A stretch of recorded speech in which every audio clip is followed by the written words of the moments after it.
Ladies and gentlemen, and everyone else, and especially those who are not always ladylike or conventionally gentlemanly, welcome to the Integral Stage. I'm your host, anonymous host, and again, you totally don't know who I am, which I'm told is for your own protection. Today, I'm sitting down with self-identified female anonymous guest Karen Voorhees to continue our exploration of higher, deeper, and stranger layers of perspectives and personal experiences around pornography, which is to say the cultural use of sexually explicit and provocative materials. We didn't intend this to be a series, but heck, maybe it is, because although people have a lot of strong opinions on this subject, we don't often hear from the meta voices with their typically nuanced concerns, unexpected reversals, paradoxical affirmations, big picture impressions, and their tendency to turn everything in life into developmental practice.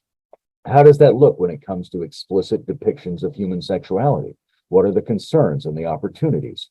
And while there is validity in critiquing obvious problems like addiction and dehumanizing commercial exploitation of all kinds, there's also a need to get beyond simplistic dismissals, automatic moralistic skepticism, and the kind of entrenched concepts and terminology that usually bog down discussions of this, especially in an age when the information technology we use has made every kind of content so available that the ancient human social strategies of controlled exposure are difficult, if not useless.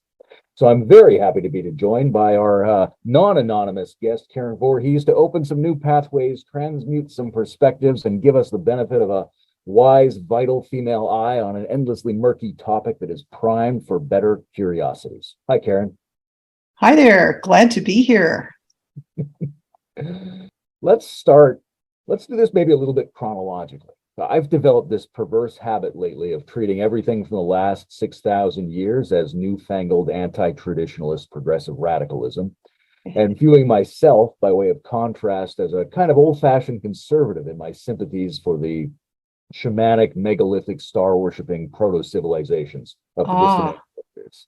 So maybe we could start there, because among the earliest cultural images we have are phallic animal men, yogi shamans with erect penises, sexy, bosomy, naked fertility goddesses, things like that. So what's your general feeling about the mixture of sacredness and pornography, of naturalistic religion and civilizing power and explicit sexuality that we find together so often in the dreamy prehistory of civilization?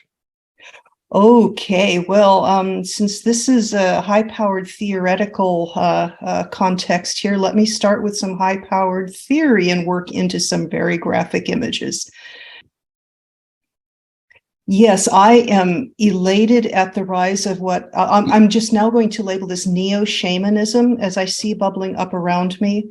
I am a thorough Wilberian. I have been reading Ken Wilber's books since 1983. I've read every major book he's written as he wrote it. So my internal cognitive operating system is thoroughly Wilberian. I have really internalized the Aqual meta model for those people who are familiar to it. I have my own tweaks and adaptations and things I'd like to change, but it works. It correlates experience more powerfully than any other model I know. I have yet to find any significant aspect of human life and experience that does not fit coherently into the model and become even more meaningful in relationship to all the other parts of it.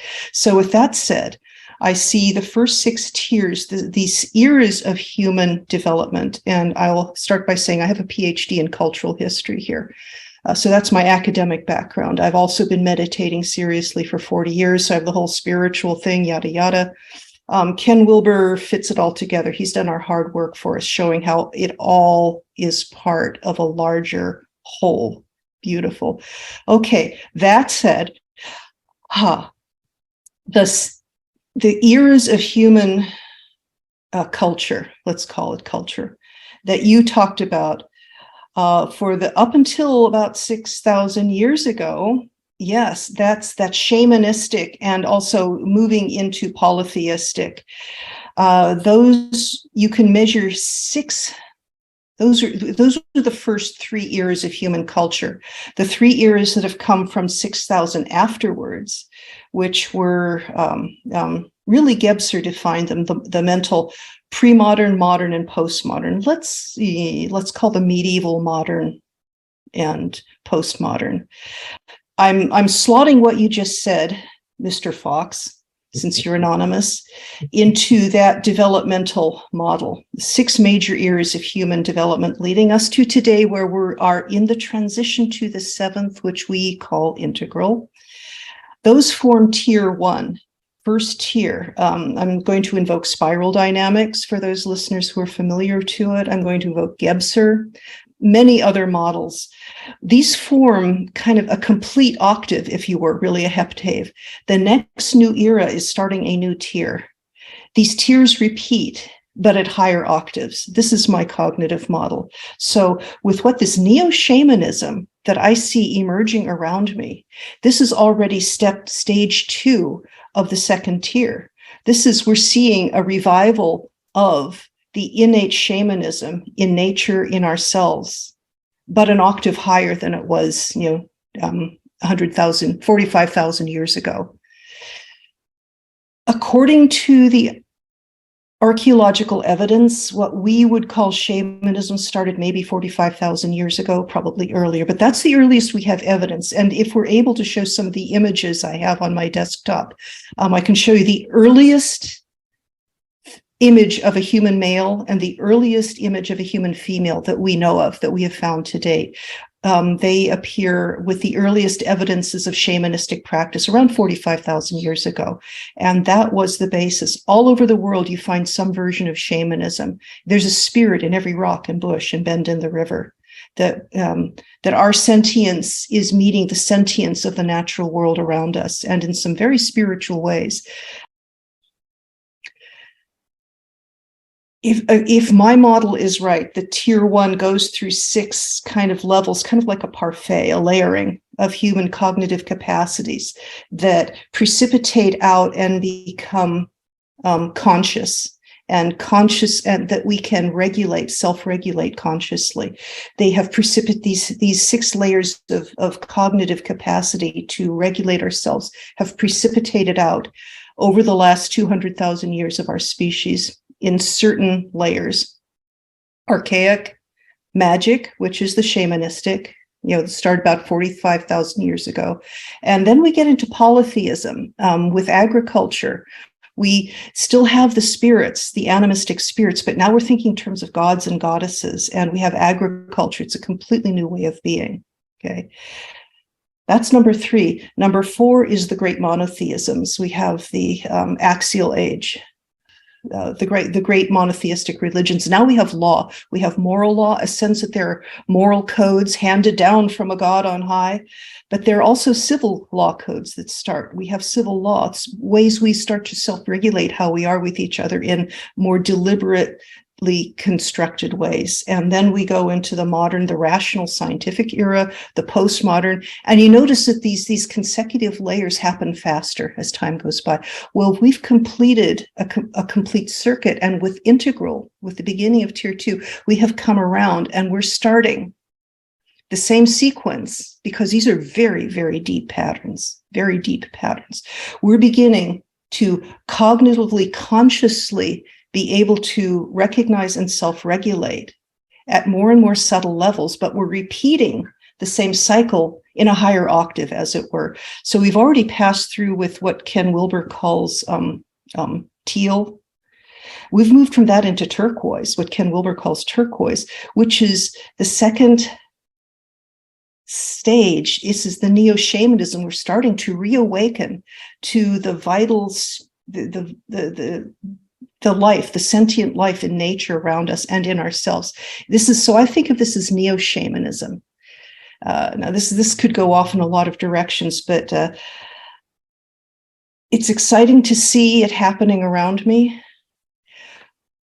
And I'm delighted to be a witness to it. But I want to say that all of the stages are equally essential. And I love that Ken Wilber named these colors, because none of them is higher or lower. They're part of a spectrum. And you need every color in the spectrum to have the complete spectrum. So we're now re-experiencing the creative of tribal identities. And there's been a call for, collective ritual. I saw that very much in, for instance, the recent WTF conference in Sedona. I think you were there, Mr. Fox, were you not? I was, yes.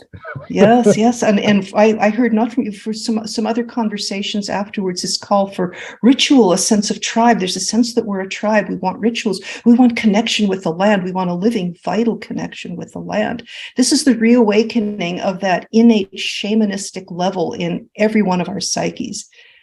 And it's thrilling to be part of it. Part of this, yes. Now, I want to skip lightly past it. We tend to project our own aspirations for the future onto a distant romanticized past. That's another topic I would be delighted to explore another time. And we tend to valorize the distant past over this devalidated present that we want to escape from and grow out of. So, but if we filter out the romanticization and say, oh, we've got to go back. The thing is, there's a tendency to say, oh, we have to go back to the old ways when people really knew how to live. Actually, we're moving forward into a beautiful new future that we are co-creating. And part of this really is a re-emergent of some things that have been submerged that need to come back up again for us to be whole and complete and able to move forward. So I see this as a moving forward. If we're going to talk in terms of linear chronological time, we're moving forward, but we're actually more like going up a spiral staircase, rediscovering the view from this particular angle of the vital spirits in us and in the world, natural world around us, and encompassing it into a larger spiritually held wholeness. And here's where this reawakening of some of the spiritual teachers, the Zen. I've been listening to Shinzen Young recently, for instance. It all integrates. It all integrates into this beautiful coherence. And so I celebrate the vibratory richness of this particular level of the human psyche as it emerges in a new era on Earth. And with that, I will toss the conversation ball back to you. Well, that's a great overview of the developmental model. I'm curious then, in terms of us opening up to purple magenta 2.0, being more conscious and more subtle in the way we will re-invoke some of these ancient themes as we move forward. What does their approach to sexuality, particularly explicit depictions of sexuality, have to tell us in our step forward? Okay, I would like to invoke the Venus of Hohlefels, Hohlefels, it's German. This is the oldest depiction of a female form that we know of, a female human that we know of. It is in your face. And I'm going to back up a little bit for greater emphasis by saying I have paired this with the image of the oldest known image of a human male we have. It's about 14 inches long. It was worked very carefully to hundreds of hours of work went into the male image. It has the body of a man, but it has the head of a lion. It is very shamanistic, right? This is among the oldest images we have, like cave art. This is a figurine made out of some kind of bone, I believe. So straight shamanism. There's no particular sexuality in it. He's wearing a loincloth in this case, although there are plenty of iphyphallic, meaning depictions of men with erect penises in this earliest art. It was just part of the shamanistic magic. Now switch to the image of the Venus of Hohlefels by comparison. It's much smaller. It's only a few inches tall, and it is just kind of grossly sexual, if I can say. And if the listener is seeing the images now, it's like in your face. You notice that the image of the male has the head of a lion. This one has no head at all. It's got ginormous breasts and an enormous set of genitals. And instead of a head, it has a little loop, and by which you could fasten a thong through. So I imagine that this is something that would be worn around the neck of somebody. You could thread a thong through it, hang it around your neck. This like several inch thing here. This is just like, I'm sorry, I'm going to get explicit here. Cunt. Wow. So putting on my art historian's hat and analyzing this, like you like you technically analyze a visual image, you have to say, folks, this is a nookie shot. This is what I imagine is some guy thinking, oh, goddess, won't you spread your legs for me? This is the earliest image we have that we know of a human female. And as you go through the goddess figures, and I sent a few of those over the next 25,000 years through this animistic period, these are images of very corpulent women. They are aesthetically beautiful, some of them.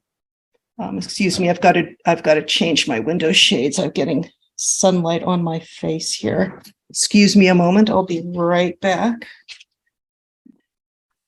These goddess images, I mean, there is a lot of beautiful animistic art, the cave paintings and so on. The specific images of human beings through the tens of thousands of years that follow that first really kind of shocking image of this headless female, the very first female image we know.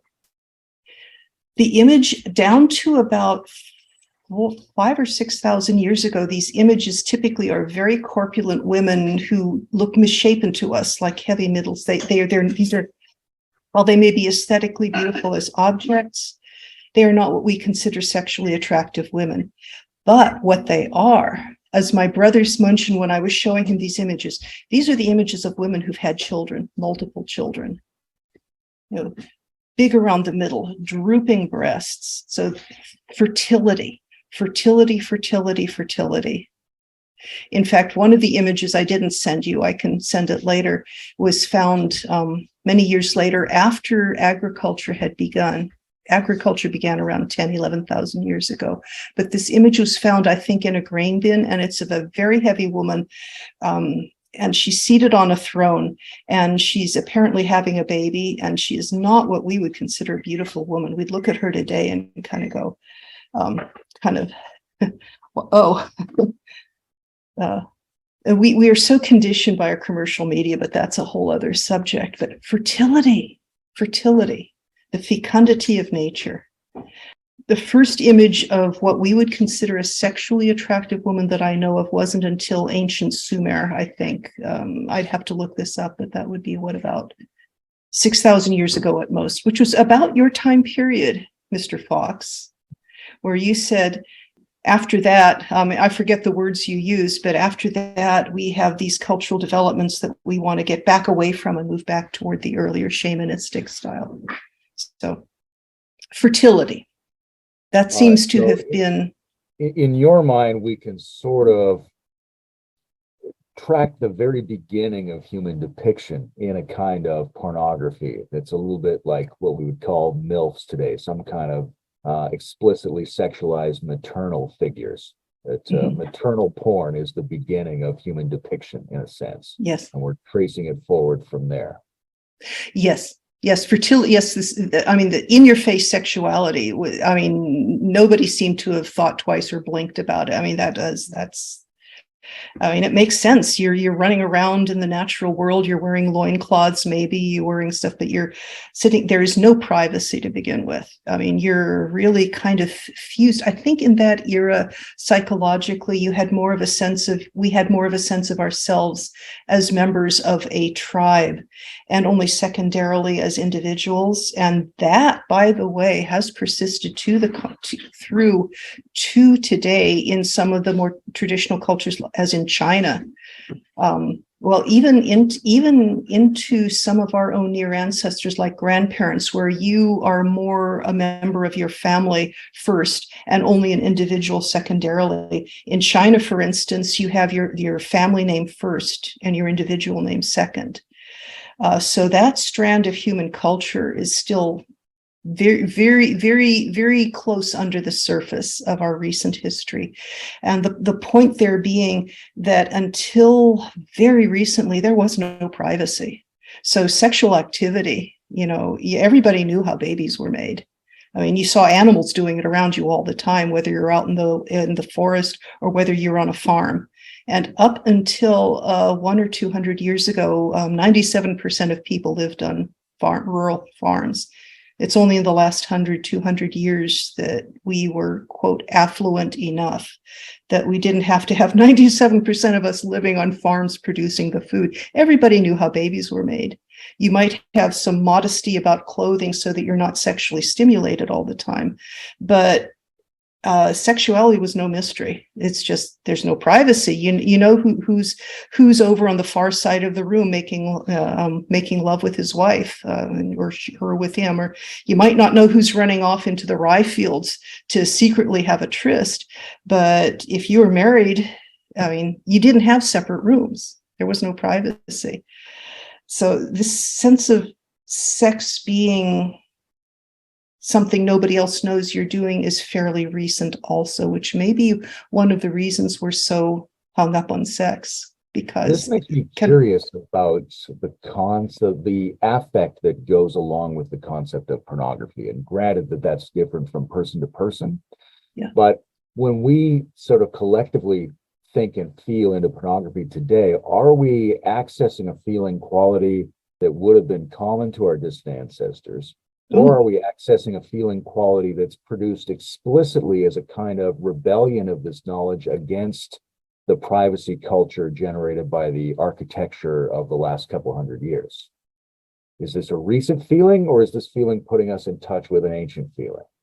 Oh, I think both. Both. I think, once our first basic needs are met, here's Maslow's hierarchy of needs. If we've got enough to eat and drink, if we're physically safe, if we're physically comfortable, the next set of needs that come up are sexual, unless we're one of those occasional people who's fairly asexual. But the appetite is going to come up. It's a natural appetite in us. The degree to which it got contaminated with power early on, and that's another subject. Power over, power under, I want, you're my slave, you have to do what I say, that kind of thing. Or, I've got the bend over boy, big boy, I'm bigger and I want you. So the contamination of sexuality with power would always have given it this charge. And that's one of the tasks ahead of us, is to disentangle the sexuality of power from the powerfulness of sexuality. So sexuality always has a charge, and I think it's always had the capacity to derail our community. Like if these two people have paired off, and we live in a culture where, let's see, adultery, where she's so-and-so's woman, but I want to sneak off with her. Well, now I'm in trouble with so-and-so if he finds out. These are in cultures where there's exclusivity. So those kinds of charges of edginess, really edgy charge, that have the power to disrupt a family or a whole community. I think that's been there all along. But that's just kind of interpersonal conflict. We get the overlay of pornography in our culture where it's edgy. To me, the term pornography implies a negative value loading, where in our current, where we have media, where we have printing, from the time we got printing and then into the electronic media, this is where I suspect the edge came in that we associate with pornography, where it's a secret indulgence, a vice, something negative, something that's not good for us. And it certainly can be a behavior for people who are not otherwise fulfilled in their lives, who indulge in pornography to the degree that it's unhealthy for them in some way. That's the edge I associate with pornography. And that I'm not going to commit myself to this, but I'm speculating that would come in with writing first, because people are going to draw and share pictures. Oh boy, filthy postcards. Oh boy. And then with the the graphics. And then with as soon as we got electronic media, every new form of media that has come online, and these help define the different eras, by the way, is a new form of media. In fact, the communication media is the appearance of a new form of communication media is one of the drivers that drives the evolution, the appearance of the next era, because it disrupts old patterns of behavior. Social media today being my case in point. But with the emergence of every new media technology, one of the first things that happens is it's flooded with porn. I mean, this is not unique to social media today. This has been typical of every era, is, it gets flooded with these sexually graphic images, and people go, oh boy, oh boy, oh boy. And it can become a secret vice or a shared vice. It's only a vice if it's unhealthy in some way. Now, we have had, and that's the flip side of having repressed sexuality. The repression of sexuality, I think, came in not with agriculture, but with it got channeled with agriculture. But I think it started to get like repressed, suppressed, thought of as negative and dark with the great monotheistic religions. And this is a very rich and complex subject. I don't want to get too rigid about it, but we had to channel and contain our sexual behavior in order to live in communities.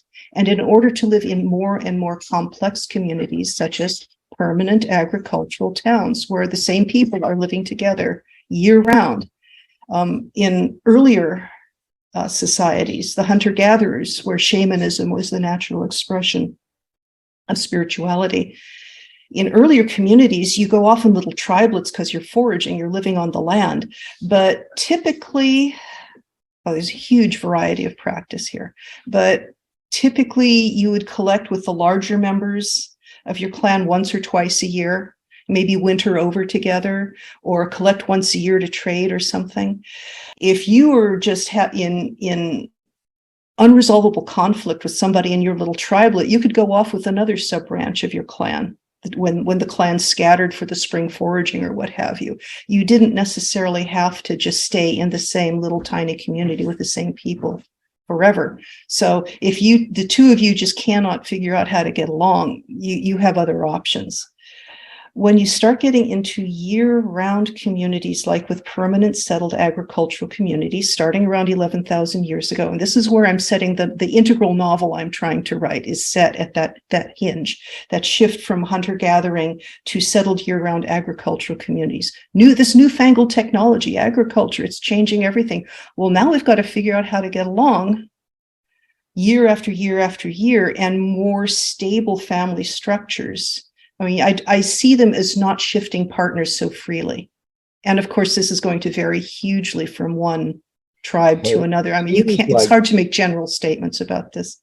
Go ahead. It seems like sexually explicit material could serve an important social function in those conditions, right? Like in technologically mediated larger fixed communities where you have to not act out certain things, but you also don't want people to turn off their organismic arousal capacities either, because you still want them to be capable of flourishing.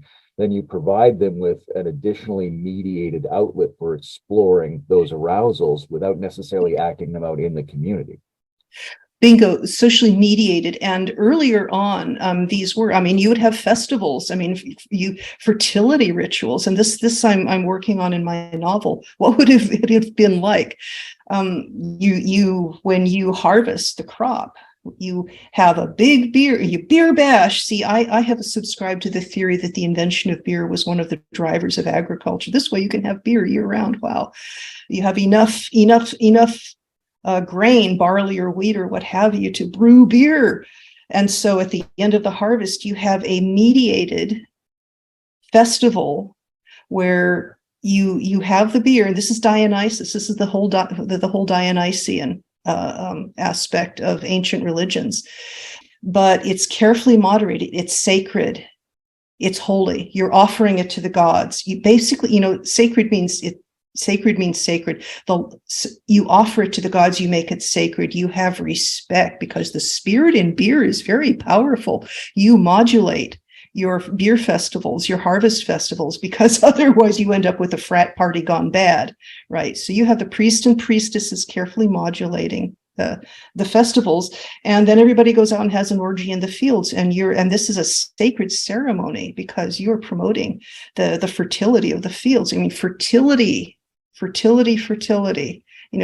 because I don't think anybody is ever going to succeed in suppressing sex totally, because it is such a powerful drive in us. Once the more basic fundamental needs are met, if we have enough to eat and we're safe, sexuality is going to express itself. If we try to suppress it and erase it, it'll just come out sideways. And this is another very big topic. Maybe we can explore some other time. Any capacity or drive that is innate in us that we suppress, that we refuse, that we try to erase, it doesn't stop existing. Basic law of physics. Energy can be neither created nor destroyed. It can be transmuted. Matter energy can neither be created nor destroyed. It can be transmuted into other forms. So with that, I say any innate drive in us that we try to erase or do away with, it doesn't stop existing. We have suppressed it into the shadow where we refuse to see it, but it's still there and it's going to come out sideways. What happens when we suppress it is it turns demonic and comes at us as a demonic force. And the story, Bram Stoker's Dracula is one of my prime examples. This is in a culture that had tried to suppress sexuality, and it comes around sideways in a very demonic form. It's not just sexuality, any aspect of our spirituality. If we suppress that, it goes demonic. That's Anne Rice's Interviews with a Vampire. If we suppress our creativity, our expression, our fifth chakra, that goes demonic and comes at us sideways. That's Phantom of the Opera. So I don't think any society will succeed in suppressing spirituality. We can channel it. We can moderate it.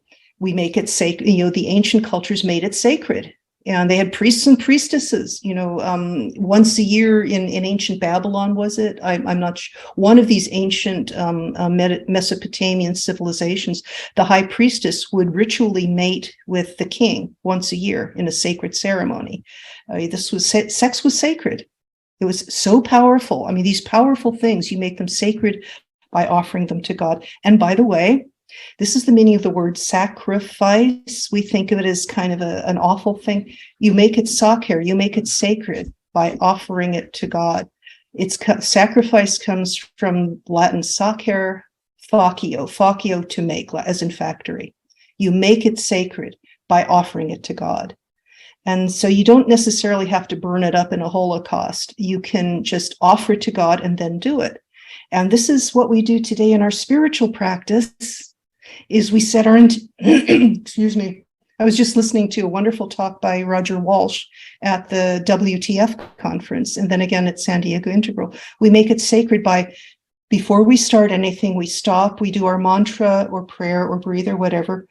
We set our intention and offer it to the divine, and then we try to go about that activity mindfully. We can make anything sacred by offering it. So this was the function of the priests and priestesses, or the shamans. You go back earlier, the priests, and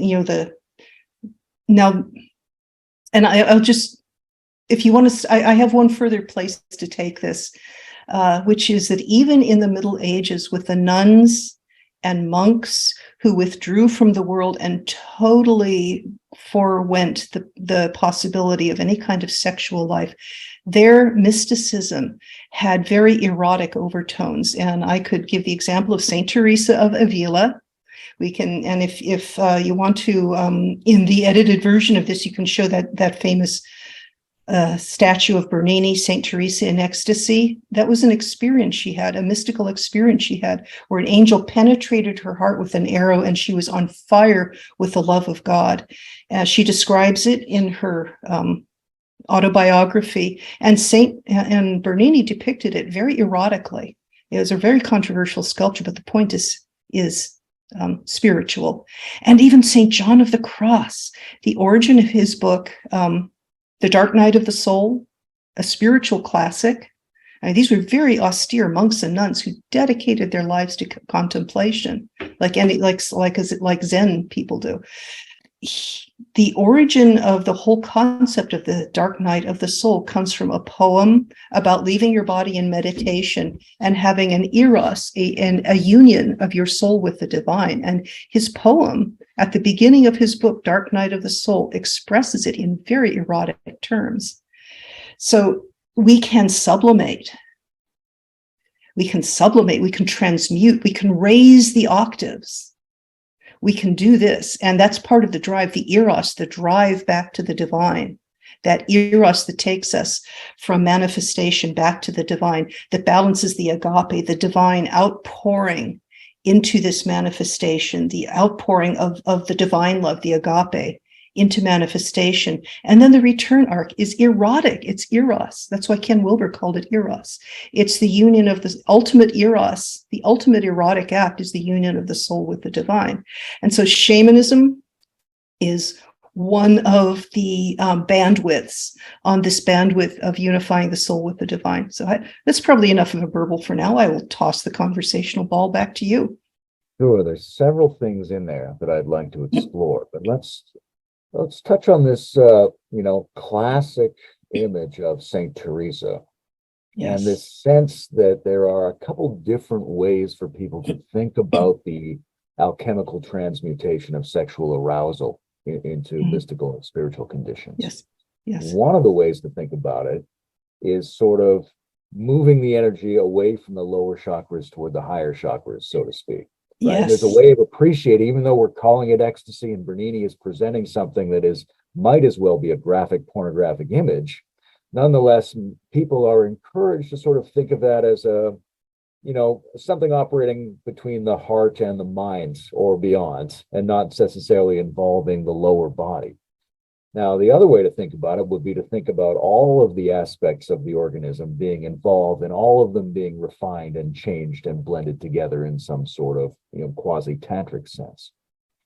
Do you think there's a danger when people think about the transmutation of ecstasy, of that being a very convenient way to leave out some of the lower valences, let's say?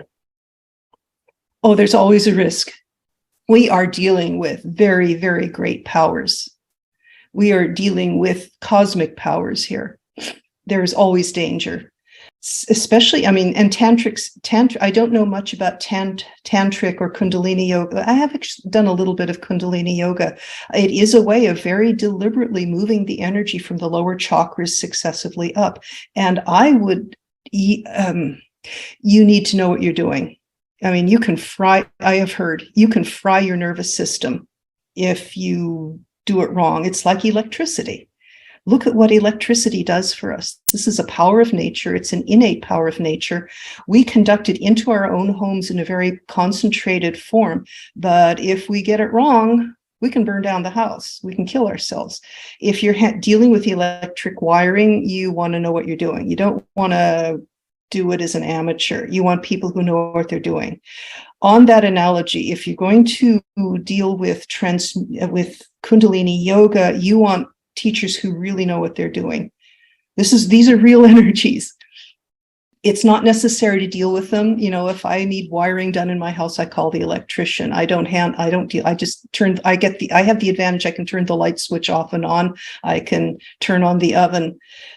So yes, there is always a risk. And when you're dealing with real energies, you want expert teachers or expert guides. I think part of our job as integralists moving into the future and this whole new order of complexity in human culture that we are moving into now, our job is to reestablish the flow with all the chakras. We've lived for the last, from the Middle Age, I'd say for the last 2,000 years, from trying to ignore ourselves from the waist down. We tend to live from the waist up. We need to reintegrate. I think this is actually one of our urgent tasks, in fact. we can do this. Look at what we've done with the physical energies of the world. What we pipe into our houses, for example, we bring in electricity, we bring in water, we bring in gas. We have these three things moving through our houses. These are extremely volatile, especially in combination. And yet we are, with care, because we have professionals to deal with the installation and the maintenance, we have such a quality of life. I'm sitting in a very comfortably heated home here. You're looking out the window at this lovely view. We can handle these energies. We've handled them externally. We can handle them internally. I think at this point, we have the knowledge resources to reintegrate all the chakras and have a smooth flow of energy. If you're going to consciously deal with Kundalini yoga, get teachers who know what they're doing. But something we can do, and I will be self-revealed here as a practice. Okay, I have a sort of a pseudo Kundalini practice where if I've been binge reading my favorite female steamy romances, and this is female porn, by the way, tends to be, as Jordan Peterson pointed out, tends to be less visual and more literary. But by golly, you read some of those women's steamy romances, which is one of the #1 best-selling types of literature on the planet. Oh my God, the sex scenes, the graphic sex scenes, they go on and on and on. Wow. X rated. So when I've been binge reading those more than is good for me, and I want to sit down and meditate, and I've got my energy in my lower chakras, I literally kind of consciously raise my attention up the elevator. I don't use breath because I don't want to awaken the Kundalini, but it's a very deliberate process of moving the Eros. This is the real the Eros into the 6th chakra, the love of the soul for the divine. And then I'm able to sit and meditate again. So, okay, did that answer your question? That was great.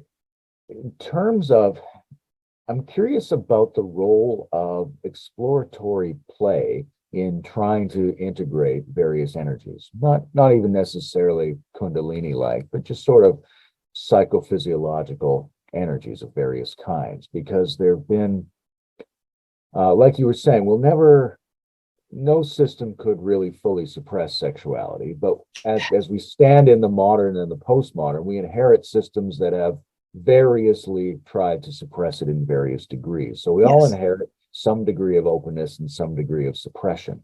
Yes. And that includes various forms of the mingling of sexuality with other domains of activity, like power and domination and things like that, or even food. There's all kinds of other areas that might get mixed into our sexual stimulation channels. How do we then try to unpack that? Because we have this wealth of pornographic material, both visual and literary and narrative, all these sorts of things, and they include all kinds of strange dynamics that we might not necessarily want to live out in life. Sadomasochism and bondage and adultery and quasi-incest and all these sorts of things. So one strategy facing that is to say, responding to that in itself perpetuates the problematic patterns we inherit. And what we should do is avoid that and focus on nice, healthy, positive sexuality and sexual imagery. The other strategy is these things are deeply entangled in us now. We inherit that entanglement, and we should be free to explore that in order to try to figure out what's going on inside us. Right, and that's the argument in favor of all this diversity of pornography. And the first one is an argument in favor of avoiding or even putting aside all that and focusing our sexual energy somewhere else. Yeah, what comes up in me in response to that is healthy boundaries. I think criminalizing or suppressing activities we disapprove of is going to backfire on us in the long run. I mean, look what happens when we tried to criminalize alcohol prohibition. Well, that didn't work. Criminalizing substance abuse, that isn't working very well. Suppressing and criminalizing, trying to erase something that is not going to be erased, that's a mistake. Distinguishing between what is healthy and what is unhealthy. Well, one person's healthy, maybe another person's unhealthy. I think I'm thinking in terms of boundary safe containers. I don't think we want porn available where where children can see it, for instance. When BDSM, sadomasochism, well, there are people who are wired that way. When is it a healthy expression of yourself? It seems to me, or did I read somewhere recently that people who are in the BDSM community, which I don't know much about, but apparently people who express it within the safe containers that are part of that community actually exhibit greater degrees of mental health when measured by various metrics than people who are not in the BDSM. So this is actually having an appropriate outlet for that can actually be mentally healthy. Well, we're all wired very differently. Something that is healthy for me may be unhealthy for you. I'm going to go for the model of safe boundaries, and my metaphor for this is from 7th grade biology, semi-permeable membranes. Now, going spiritual for a minute, maybe more than a minute, at the ultimate level, we are all one. In our Buddha natures, we do not exist as separate beings in the way we think. It is all one glory. We can meditate ourselves with determined meditation, as Shinzen Young says. We can meditate ourselves into a union with that oneness with the divine. But here, existing as embodied beings in this relative reality, we have separate bodies. As our personalities, we are separate. So where are the boundaries? Healthy boundaries between self and other, I think of as a semi-permeable membrane. We need to know where the distinction is between what is of me and what is of you.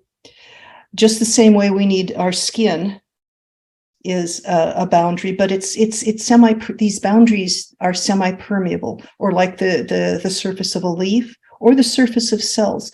They allow substances to pass through as appropriate. A healthy boundary is supple. It allows some things to pass through in and out. It leaves out things that are not healthy.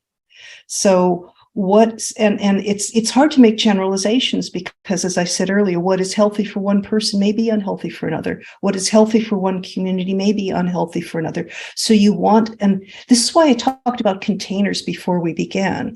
What is the container for this? Healthy boundaries. So that's an explication of my answer for that. What serves us well in this case, what that we want to allow in or keep in, what does not serve us well that we want to close the semi-permeable. We're choosing to leave this out or keep this in. Sometimes we want to close the portals, sometimes we want to open them. Where do we have a healthy exchange between inner and outer, and where is it an unhealthy? What contaminants do we need to filter out? Well, let's set up a mechanism for this. Let's set up a sewage system. Let's do our shadow work. So that's my answer. Healthy boundaries. Right, and those boundaries might look a little bit different at different ages or different developmental stages. So that Absolutely. early on, material might have more of an imprinting and educating effect, whereas later on, once the self's a little more formed, then you might be more available just to shift your boundaries around to allow exploratory play to figure out what kind of structure you're already dealing with at that point. Yes, and it makes a lot of sense. Boundary, which is the boundary between, in our sort of social imagination, between depictions and realities, which is something that comes up around pornography quite a bit, because people seem to have different degrees of felt permeability relative to depiction. Some people say, and they experience it as, that's just a depiction, that's a representation of sexuality, that's unrelated to sexuality. The fact that I'm watching this or that those people are performing that doesn't in any way indicate anything about the real world or about myself necessarily, or there's a great deal of wiggle room there. Other people have the exact opposite feeling, which is when they see something depicted, they feel very strongly that it's becoming real just by virtue of being depicted. And that's the kind of argument you see around, right? If we legalize gay marriage, then everyone's going to become gay, because putting officializing the representation creates a contagion into reality. They feel like there isn't a strong membrane there. But other people have the exact opposite feeling, which is, of course, there's a huge membrane between depiction and reality. So like, how do we skillfully negotiate the relationship between representation and reality, especially given that people have very strongly divergent feelings about that Yes. relationship? Wow, interesting question, and a very, very, very difficult one to answer. And this has, I mean, this applies over such broad areas. I think there is a case to be made for having standards that you set, for instance, for our public spaces, images that where you don't have billboards with naked people on them, where people have to drive by and see them. For instance, because some people are far more susceptible. Some people find it offensive. To some people, it's against their religion.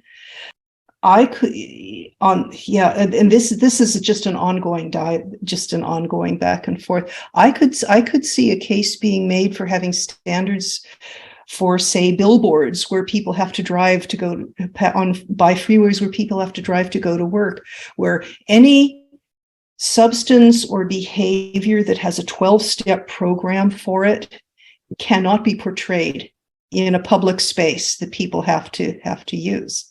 For instance, and it's, for alcohol, for instance. I remember this one on the freeway that I drive by fairly often, a very seductive ad for brandy. I was thinking, if I were on a 12-step program trying to recover from alcoholism, this would throw me right back. That would awaken the craving. So these very complicated dialogues to be had. What is going to awaken a craving in me that is unhealthy that I need to control? Now, I will give an example for more self-revelation. I'm diabetic, type 2 diabetic. I have to strictly regimen the amount of carbohydrates I eat, and they need to be small in number, and they need to be complex, not refined. And I am bombarded in the media by images of food that are very unhealthy for me to eat. It's no problem for most people. But for me, when I see an image like that, it awakens the craving, and I can suppress it right now. I can say, oh, no, I'm not going to think about that. But, below the belt, the craving is awakened. And later that day or the next day or 2 days later, I'm vulnerable to binging on something that is actively very unhealthy for me. Most people who are not diabetic don't have that issue. They can see ads for cakes and all sorts of stuff, and it's not that bad for them. It happens to be very bad for me, and it really makes, it's not the only reason I avoid mass media, but it's one of the big ones. So yet if we create cultures in which nothing is allowed to be depicted that could possibly be an issue for anyone, we end up with just kind of all of us encapsulated in our own little spaces. So where's the healthy medium?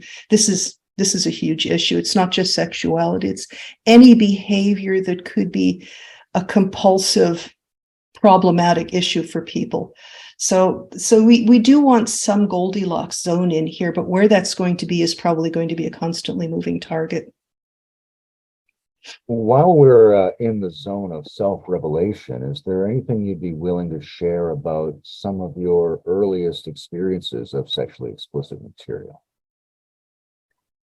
My parents did not really talk about sexuality with me. I was very fortunate to be born to the parents I was. In Warren Buffett's term, I won the ovarian lottery. I mean, they affirmed me as an individual and were loving and just really kind of an idyllic childhood, except they were both very inhibited about sexuality. And it was kind of like, ooh, dirty. You don't talk about it.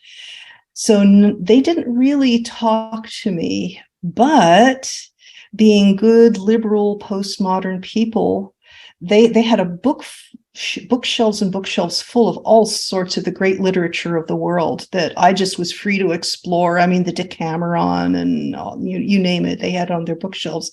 They had Fanny Hill on their bookshelf. So at some point when I would have been a sophomore in high school. So I read Fanny Hill. And okay, that's how I learned about sex. And I remember I was kind of this geek in high school, kind of out of it. And I remember the shock when it came up in a conversation in high school English, that something about, I mentioned that I read Fanny Hill. And I remember the heads of the in crowd turning, look at, you've read Fanny Hill. unfortunately, that upbringing, I was also raised not to express myself in negative emotions, positive or neutral, okay, but anger, the negative stuff, no, you, and it wasn't enough, not just not to express it, but not to feel it. I mean, my mother was raised by a rather harsh peasant immigrant from Croatia.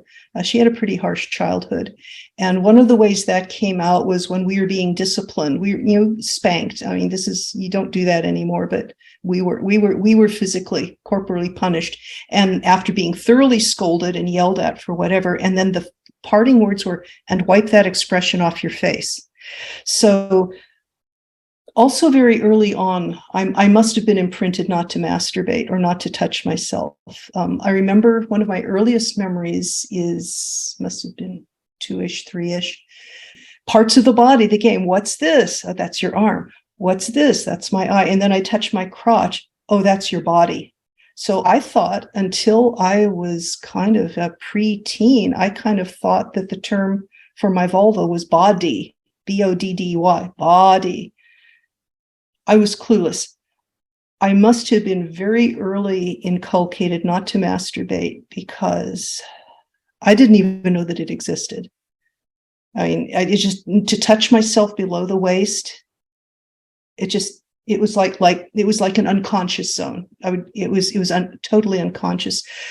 All of this, package all this together, and it left me very vulnerable because I'm a kind of intuitive, I mean, a 9 on the Enneagram. My energy flows out to other people and I want to help. It left me very, very vulnerable to sexual predators when I went off to college. I escaped date rape by about 3 inches once. I started yelling just in time. But it took overcoming this. You don't yell, you don't scream, you don't express negative emotions. I had to punch through a major block, and I got noisy enough that the guy left me alone. But he was able to maneuver me into a situation because I was so vulnerable to him that I really wasn't even sure what was going on. So I learned. I ended up in a relationship with a narcissist for a while, and that was a learning experience. So I kind of learned the hard way.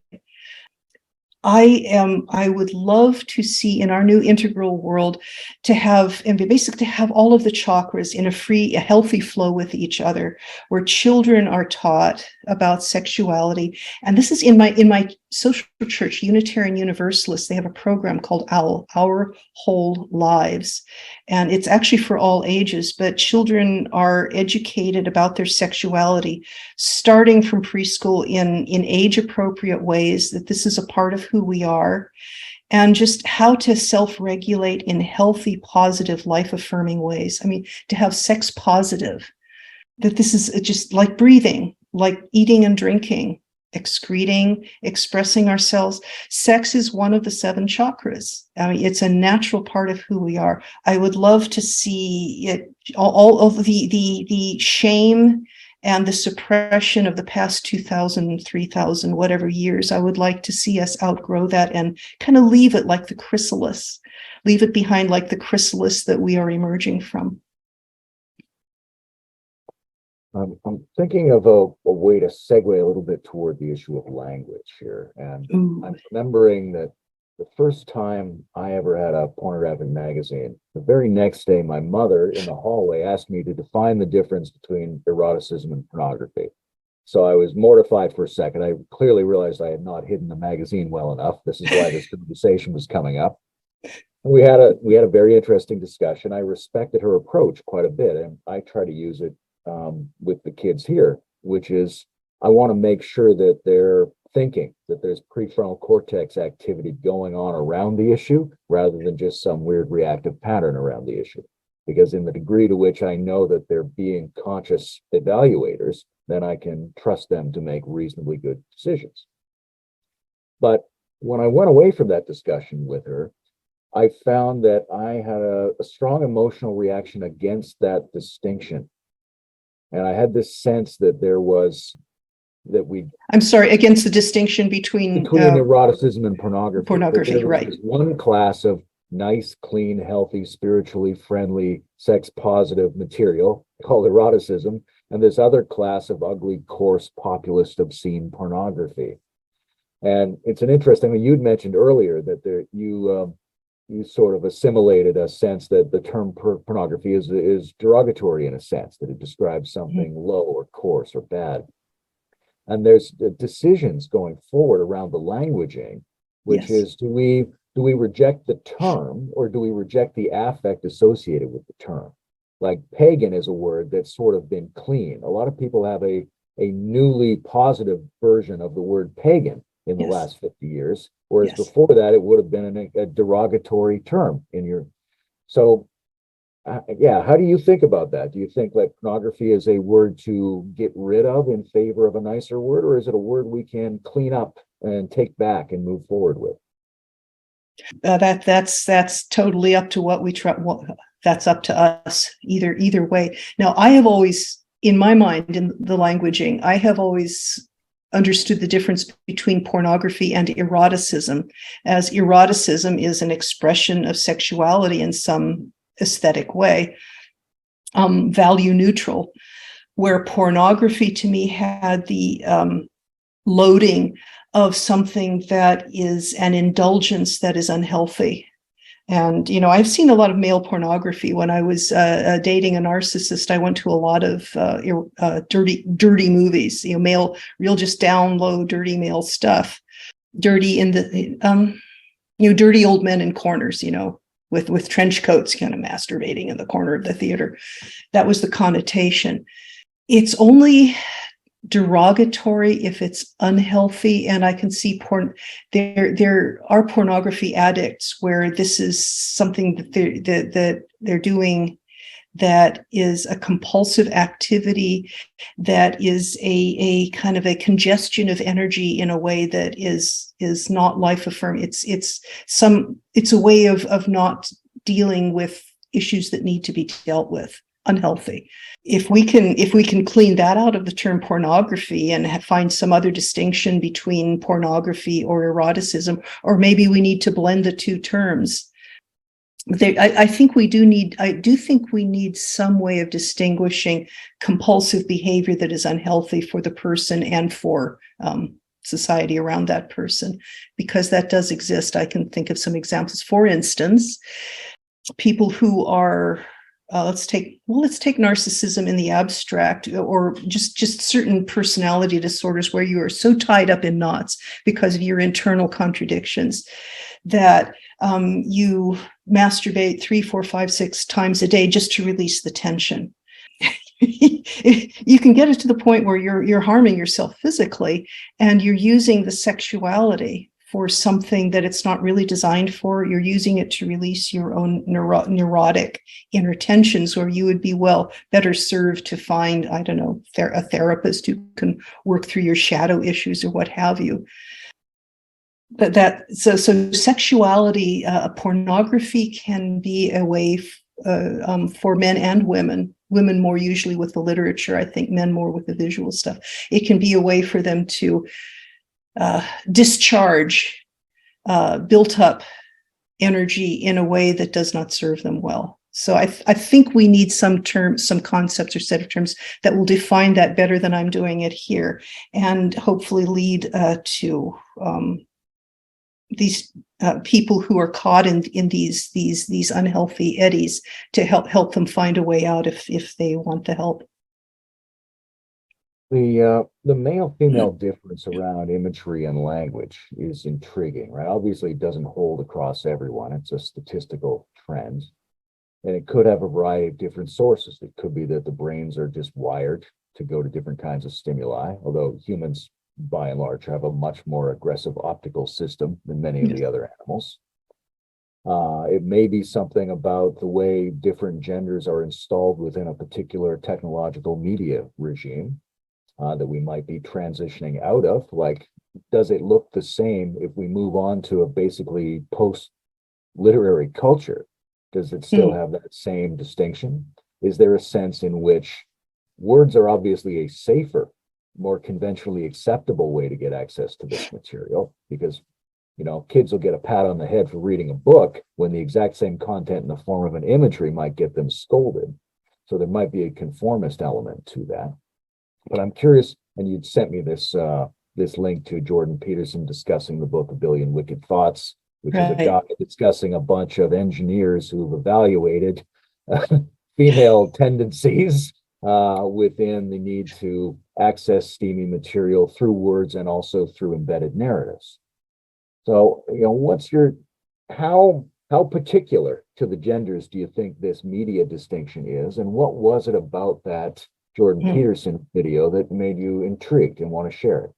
Okay. Yes, we'll start with your general question. I might get in trouble with this, but I would say the main reason for the distinction, to the degree that there's a distinction between men tending gender males to gravitate more toward visual images, and for gender females to gravitate more toward literary porn, I think is because, speaking as a gender female, and this is a generalization, individuals are going to be all over the spectrum and off into other dimensions.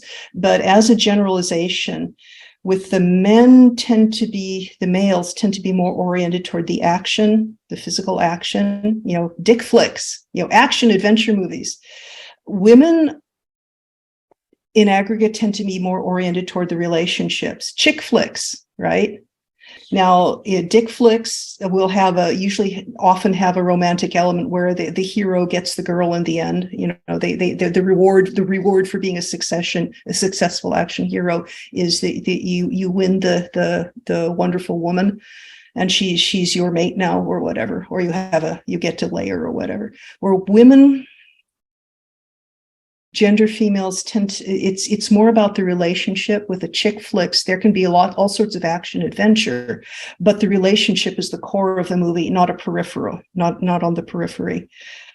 I think women tend to be more into the relationships, and men more into the action. With them, it's the action, it's out there, okay. So it's more the visual stimulation, the organs in action. With the women, the physical action can go on and get very, very, very anatomically specific for on and on. I mean, I defy men to read women's literary porn. see if you can do it without gulping. But if the relationship is at the heart of it, and that's what gives the action edge, the interest, the vital interest. So that's where I would put the main distinction, with the other aspects you mentioned being more peripheral. With Jordan Peterson, that's a good clip. Maybe you can put the link to that clip in below when you put this up on YouTube, assuming you do. Back when he was giving his classes, this was in one of the courses in his university he filmed back in 2017 or 18, when he was talking a lot of Jung. Anything Jordan Peterson says about Jung, wow, is really worth listening to. He went kind of off the rails more recently, which is too bad, because he's really worth listening to. But he has this one clip that's up on YouTube, you can find it, where he talked about the Google engineers who tabulated searches on Google, and they found women's porn literary was, first of all, literary as opposed to visual, and there were five types of males in the women's literary porn, head and shoulders over the others: vampires, werewolves, pirates, billionaires, and what was the last one? Surgeons. And he just laughed. It's really fun to watch. I encourage anybody who wants to go watch it. And so Jordan Peterson, he had fun with this, and he was actually kind of making fun of them. Come on, women, shouldn't you be embarrassed about this? But he did a brilliant. I mean, he is brilliant. He did a brilliant analysis of it. But it was like, so yes, it's true. But come on, Jordan. There's something really deep here. I mean, we're talking about some biologically embedded things that go way back in our history. The male hero journey, Joseph Campbell, and that's his book, The Hero's Journey. That's worth reading. The male hero's journey is to leave the tribe. Something happens, there's some need or some inner impulse, leaves the tribe, goes out on a quest. succeeds in the face of great difficulty in achieving the object of the quest, and has gained some capacities, has suffered great trials and sometimes defeats, but comes back, eventually gains the object of the quest, whether it's the Holy Grail or something, whatever it is. But then the final trial is to return to the tribe to bring back the qualities or the object or whatever that is going to revitalize the tribe. This is the male hero's quest, if you're going to boil it down to a formula. And it works. I mean, Hollywood adapted this. The female's journey, the heroine's quest, is very different. There are a number of versions of it, and I think Jordan Peterson nailed it here. It's Beauty and the Beast is probably, if you had to pick one archetypal heroine's journey, it's Beauty and the Beast. Now there are others, the Cinderella story, Amor and Psyche from the Roman, but there's some other ways. But the females, Beauty and the Beast, heroine's quest, the way he put it is that the heroine's quest is to take this savage male and tame him so that he's a good mate. And he was kind of laughing about it. Okay, Jordan Peterson, here's my comeback. The female heroine's journey is to survive this violent male, this violent, aggressive male, long enough for him to become a mate and a father to the children. Vampire, let's take the vampire. Is this guy, this fascinating, dazzling, edgy, scary, exciting guy, is he going to turn into Prince Charming, who installs you in a castle and you have this wonderful life, and he's the prince and you're the princess and you have this wonderful family and this wonderful life, and you raise your children together? Because for women, okay, here we go. If you're female, gender female, physically female, if you have ovaries, a vagina, a uterus, and if you are sexually active, you're going to have babies. That defines your life. Once you have that baby, that defines your life. Everything you do is around raising that child. And you need help. It takes a village to raise a child, right? Everything around. So unless you are a nun, unless you are celibate or barren, if you're female, sexually active, you're going to have a baby. That is the core of your life until that child is grown. Okay, so you're approaching puberty, you're in puberty, and now you are attracted to all these guys. And okay, Prince Charming. So we're back to Prince Charming. Is he going to whisk you off to a castle and you're going to raise children together? Is he going to turn out to be a narcissist who drains your vitality, gives you nothing, sucks the life energy out of you? Is he going to turn out to be the vampire? Is he Prince Charming? Is he a vampire? Okay, this really active, macho, attractive guy. Okay, let's think Jason Momoa. Now, Jason Momoa has given me many happy moments. I love him in Aquaman. I love the story of Aquaman, but I love watching Jason Momoa, especially with his shirt off. Okay.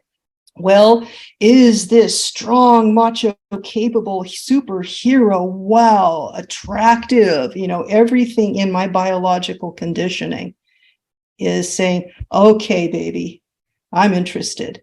Well, is he going to turn out to be Aquaman, who saves Atlantis and leads us forward into a future and rules wisely, and you get to be the queen beside him? Because he's relying on you, because he's not so smart, but boy, can he make things happen. So he's relying on your input. So you're kind of you're a co-equal. You're a partner with him. You're ruling the kingdom wisely together. Okay, is he going to be Aquaman, or is he going to turn out to be the wolf who tears your throat out? He takes you, he grabs you, he uses you, he throws you aside to the rest of the wolf pack. Is he going to be the pirate who makes you walk the plank? I mean, and the billionaire and the surgeon are kind of variations on the theme. I mean, this is life and death for women. So, okay, so that's my comeback. I think Jordan Peterson got part of it right, but it's not something to laugh at, and it's not something for us to be embarrassed about. This is life and death to us. Now, since we have chemical contraception, finally, and you and I have had a previous conversation about this. The advent of safe, reliable, available contraception has changed everything. For the first time in the history of the world, a female can be sexually active and choose when and if to have a child. This is changing everything. I mean, that change is so profound. We haven't wrapped our minds around it yet. We can approach this in a more rational, modulated way and say, well, I'll experiment with this and I'll experiment with that. And I'll put off having children so I can build my career, so that I have a basis for my own life, so that I'm not dependent on a man or a community to support me while I have my arms full with this little totally dependent being. What the possibilities that opens out for us are really dazzling. So I think I'd like to see us as a community put some more thought into that. Okay, Yeah, I'll throw the conversational ball back. There's a really interesting issue there from from an inner quadrant, outer quadrant perspective. Because we've got this gender female hero journey that structures a lot of the narrative relationship privileging pornography. But how does that relate to emergent developmental levels? Like, how does, on the inside, migration beyond identification primarily with mythic conventional patterns affect the patterns we look for in our explicit material? But externally, as you were just saying, we're entering into new phases, possibly levels of culture and physical technology in which we're decoupling sex and reproduction to an unknown extent, but more and more so every day.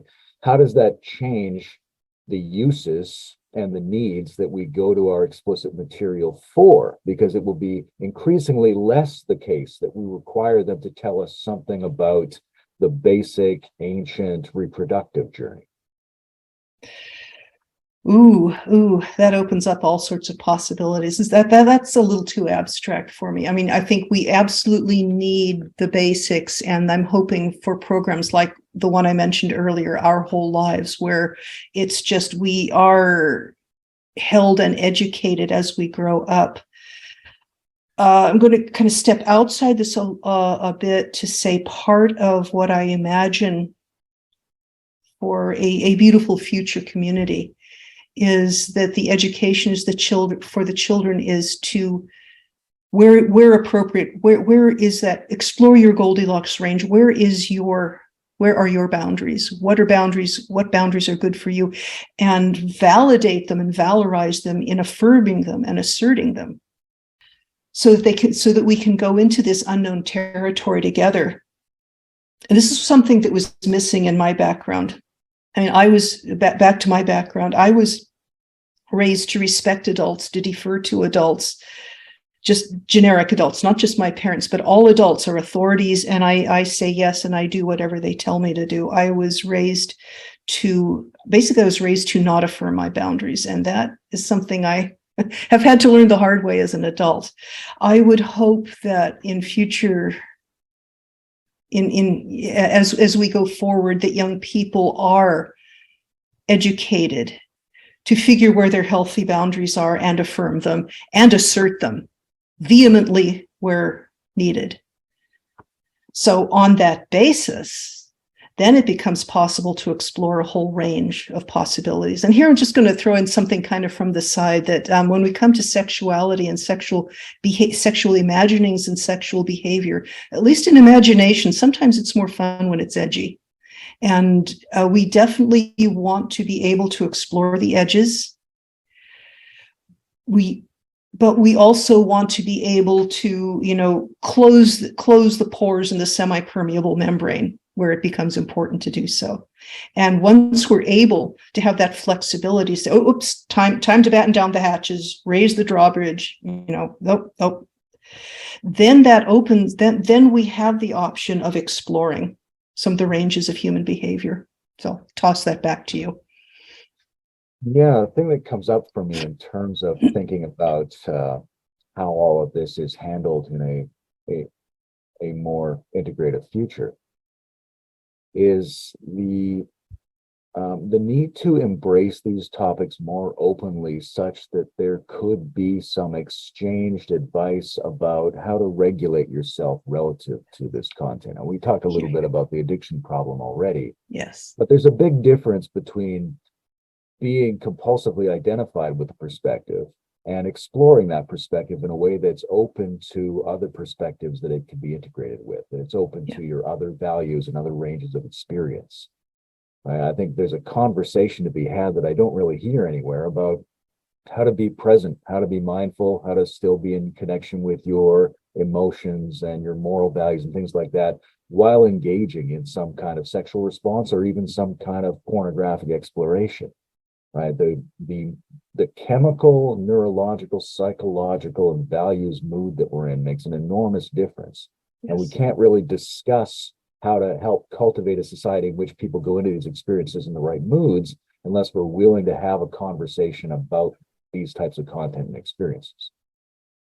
Absolutely. And this is why I am willing and even eager to participate in this conversation with you, Mr. Fox.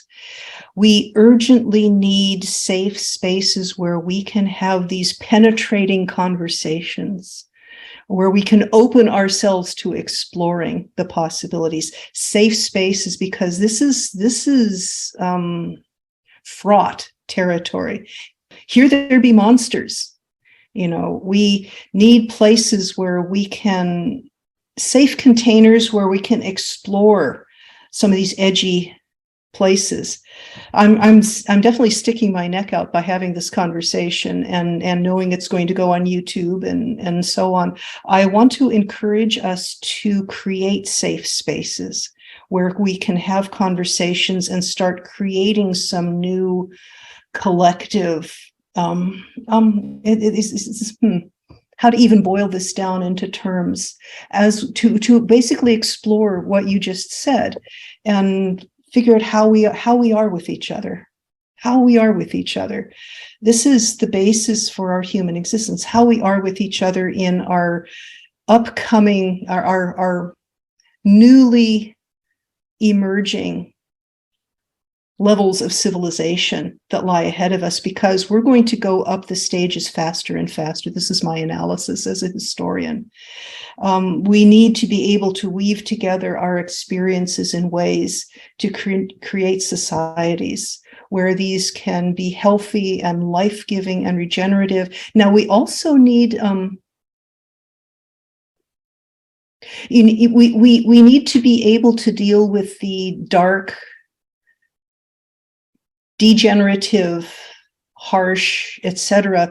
We need a metabolism, a healthy, okay, I'm going to get abstract, a healthy metabolism, like our bodies. It's a metabolism. We have an anabolic and a catabolic aspect. We have a part of our cellular structure and our physical processes that build up structures. That's the anabolic side. We also have a catabolic side that breaks things down, that attacks, that destroys, that takes apart. To have a healthy living system, you have to have a metabolism, where old structures are being broken down that are no longer useful, that frees up the resources to build new structures out of those basic building materials. We need some spaces for the dark, the dangerous, the destructive, the disease, because disease is part of the world. We need to find ways to integrate all of these in ways that serve, and I'm going to go back to the meta, that serve the great circuit of eros and agape, of the pouring out into manifestation and the return into the union. This is a great cycle. And you need the dark. We have to be able to contain the darkness as well as the light, the yin and the yang, the disease and the health.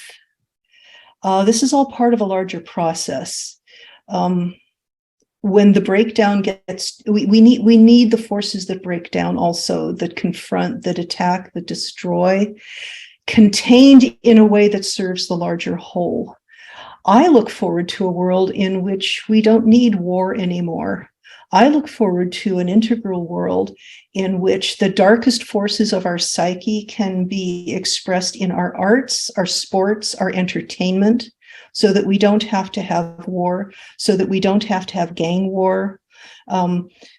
To the deep psyche, the symbol of the thing is the same as the material object. We can find ways to metabolize all of this in ways that serve the greater benefit of all.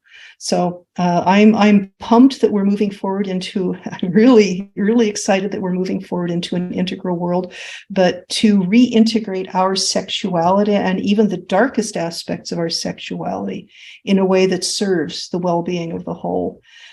That's thrilling. That idea is thrilling to me. And so I'm delighted to be part of this conversation. And I will be looking for ways in this and in other communities to find spaces in which to pursue these conversations. For instance, decontaminating the language of sexuality from the language of power, so that when we use the word, say, fuck, this good old Anglo-Saxon word for sexual activity has become has had such negative connotations. Even I reflexively, like, and when something goes really bad, like when my background fell over right now and I had to get up in the middle of this interview and kind of fix things, and I go, oh fuck.